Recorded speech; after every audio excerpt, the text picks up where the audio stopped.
how do companies get hundreds or thousands of ideas from their employees annually? I would say, for one, leaders are actively engaging employees. They're asking them to point out problems, barriers, opportunities for improvement. They're asking employees what their ideas are that they might like to test.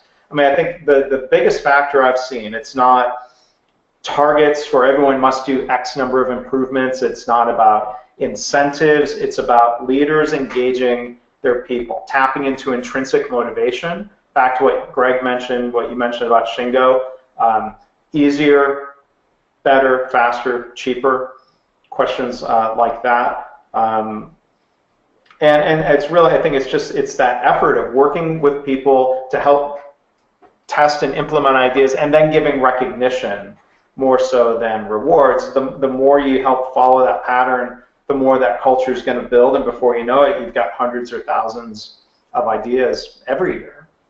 If you haven't read Daniel Pink's book Drive, highly recommend it. It gives a lot of social science and behavioral kind of cognition on intrinsic motivation versus extrinsic motivation and where all this comes from. And there's a great amount of knowledge you will get from that book that you can apply in a environment where you're doing continuous improvement. Number two is all companies are essentially made of humans. You know what I'm saying? I mean, so we're all kind of the same stock, if you will. Now, granted, I get it. Some companies will be able to get higher performing humans versus not. But if you look at the type of companies that are practicing the cultures of continuous improvement, that are what we would consider really great practitioners of lean, are on a great journey, they're all over the place.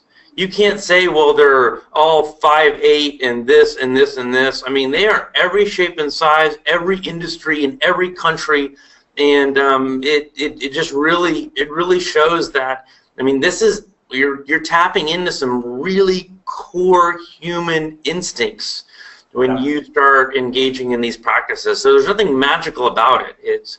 The issue is, and the reason why it's so hard is because you have to be disciplined. Leaders can't just say one time on January 1st, we want your ideas for the year. They have to ask it on January 1st and January 2nd and January, every single day. It just has to be part of the fabric of what they do. And when it starts becoming like that, you all of a sudden you're going to see just a huge amount of ideas come through from your frontline staff. Yep.